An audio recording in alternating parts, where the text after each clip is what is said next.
Guys, welcome back to another video, man. Today, we'll be going over the Saints' latest transaction. As they released offensive tackle Josh Ball a couple days ago. I want to say it was sometime during the weekend, I want to say. He didn't make it through the training camp season. He didn't even make it to the preseason. I understand. The Saints' offensive line ain't the greatest, a lot of unproven guys. However, since the Cowboys were on prime time a lot, I was forced to have and to watch them. And Josh Ball, obviously, used to be the offensive tackle for the Dallas Cowboys. And I would watch that man, and I'll be like, oh my gosh. That's when the Saints signed him. I'm gonna lie, I didn't even know the Saints signed him.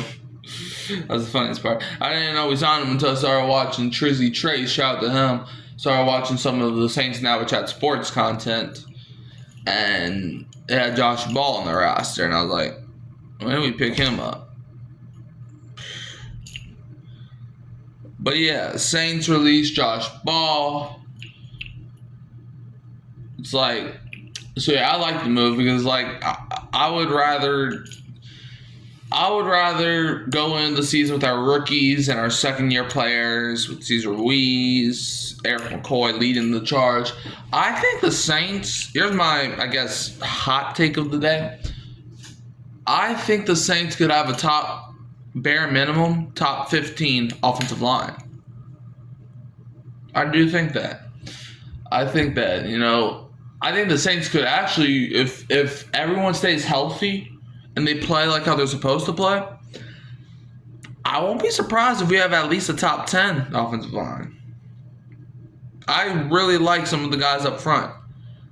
Penning, was he good at tackle? Not really. But he improved last season, and now he's moving the guard. Eric McCoy, the cap, y'all saw when Eric McCoy went down a season ago.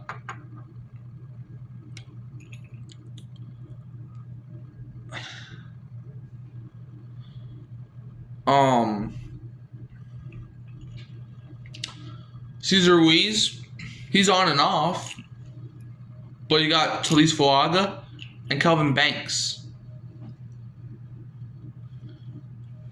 Two high-profiled offensive linemen. Where did Fuaga go to college? Was he also Texas? I don't think so, but was he? Because I already forgot where college he went to. Blank in my mind. Oregon State. Okay, I don't know where I got Texas from. But, yeah. Trevor Penning, right, is kind of the weakest spot, all right? And look, I like our offensive line, man. I like it. It's definitely better than years past. And to be honest, we could have had a good offensive line last year if the freaking injury bug was not invested into our guys' Gatorade or something. I don't know what they did to piss off the devil. But anyways, football season unofficially is back tomorrow with the first game of the season. Bro, I'm telling you, man, I'm actually going to be streaming the Hall of Fame game unless I get a terrible sickness. For fun fact, I was actually supposed to stream the Super Bowl, but then I got sick, so I couldn't stream it. In fact, I almost ended up not even watching the Super Bowl, but I'm like, bro, it's a Super Bowl. I'm just going to have to fight through it. I'm going to be treating it like it's the Super Bowl, man. Talise Fuaga, Trevor Penning. I know this video wasn't about the offensive line, but it was the video was about us releasing Josh Ball. But hey, man, this is an unpopular opinion. I think the offensive line could be really, really, really good this year. And if you're not a Saints fan, you're not going to agree with us because you don't watch our team. People trying to say that we're going to be the worst team in the league. How could you even say that?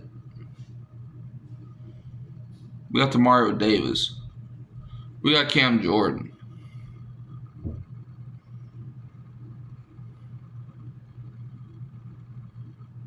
Did y'all not watch Did y'all not watch Bron Z last year? We got Justin Reed.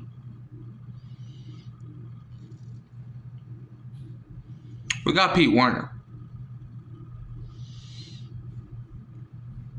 Josh Ball. Time for you to play ball. But anyways, you can like, subscribe, share, turn the bell on so you don't miss any future content. You can also find me at Hurricane Mike. Help helps keep me real. Who Dat Sports Podcast. And I'm leaving you as always with the Who Dat, and don't be a Falcons fan.